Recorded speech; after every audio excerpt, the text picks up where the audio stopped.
Use of Holocaust in The Great Gatsby.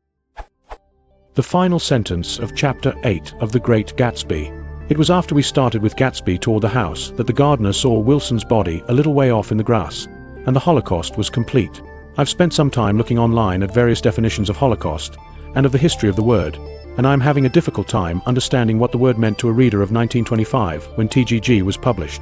Online commentary seems to say that Gatsby and Wilson are sacrificial offers to the old money god. This seems reasonable. Dictionaries say that the word refers to a burnt sacrificial offering and came from the Old Testament. A Google Ngram search was inconclusive because the modern sense of the word completely overshadows and didn't give any references prior to 1960.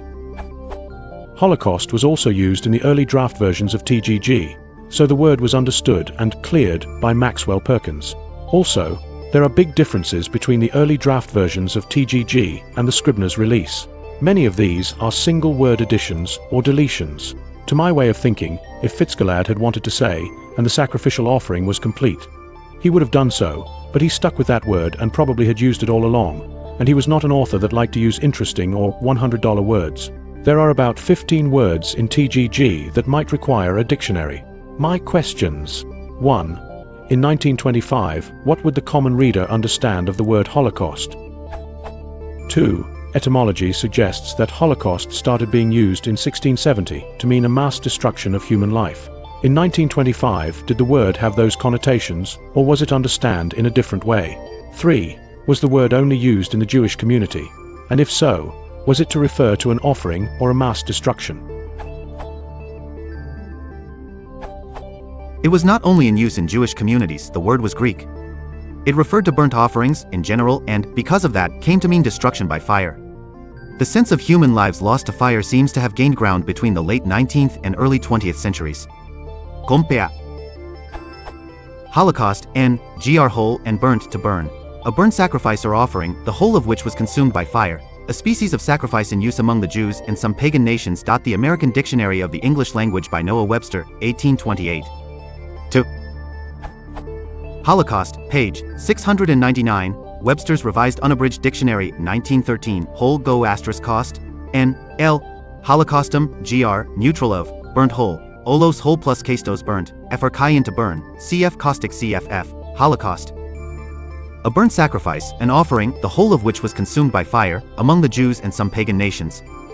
Milton. Sacrifice or loss of many lives, as by the burning of a theater or a ship.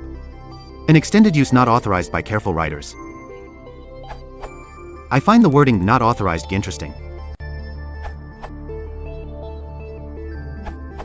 Holocaust circa 1925 meant, in a broad sense, destruction, e.g. trees fell, row upon row of mean villas replaced the roomy suburban cottages, the old village street was scheduled for widening, a holocaust to progress. New York Times Book Review, June 12, 1927, p. 6:3.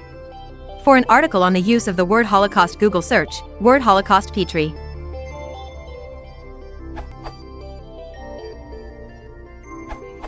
Relying only on dictionaries to understand how a word was understood in the recent past is the equivalent of placing one's hand on a sick child's forehead to gauge temperature instead of the electronic thermometer that is in your drug cabinet. 1. The New York Times Index is free and readily searchable. To understand quickly Fitzgerald's possible intentions of his 1925 employment of Holocaust, referencing the deaths of Gatsby and Wilson, search Holocaust in that index for some appropriate time period. Searching June 1, 1923 to June 1, 1927 produces 30 holocausts. Most reference war or an aspect of war, but the range of reference is rather wide, e.g. 5,000 songbirds perish in a fire. The roosters kept crowing all through the bird holocaust. March 16, 1926. 7 Yank runs in 8th Berry Red Sox. It was a nice little holocaust, with the Yanks scoring 7 runs in 1 inning. May 31, 1927. The Library of Congress has a free, somewhat awkward, searchable index of hundreds of us newspapers with a cutoff date of 1924. To access that index, Google search, Chronicling America. Random finds from the hundreds of holocausts employed in American newspapers in 1922. Another word, war, would be the most appalling holocaust since the beginning of time. May 26, 1922, Seattle Star. And the approach of the Christmas holidays has come to mean a commercial holocaust. December 13, 1922, Seattle Star.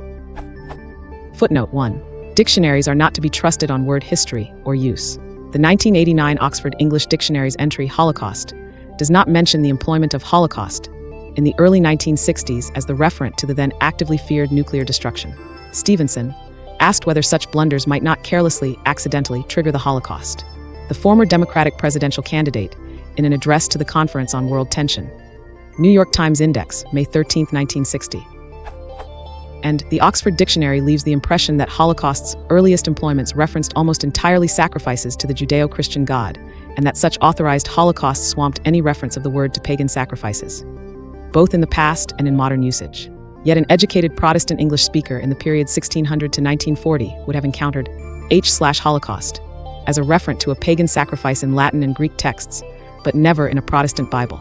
Two classical pagan holocausts. One, with Holocaust see Pluto's altar fills. Dryden's 1697 translation of the Aeneid, Book 6. And two, Jupiter opposes you. You have neglected to offer a holocaust. Smith's 1827 translation of Xenophon's Anabasis, page 540. Xenophon's Holocaust is the earliest recorded employment of the word, c. 365 BCE. And Xenophon's Anabasis is probably the most read text by students of classical Greek. A significant modern holocaust in its pagan sense. For him, Elie Wiesel, God is dead, the God of Abraham, of Isaac, of Jacob, has vanished forevermore, in the smoke of a human holocaust exacted by race, the most voracious of all idols. From François Mauriac's Introduction to Wiesel's Night, 1960. Mauriac received the Nobel for Literature in the 1950s. Wiesel picked up a Nobel for Peace in the 1980s. Wikipedia reports 6 million copies of Night had been sold in the USA by 2011. The above few paragraphs of the footnote are largely drawn from the appendix of the web article on the word Holocaust mentioned in earlier posting. The appendix critiques the Oxford Dictionary's Holocaust entry in some detail. For the article and its appendix, Google Petrie word Holocaust. If you want to support the channel, please under the like and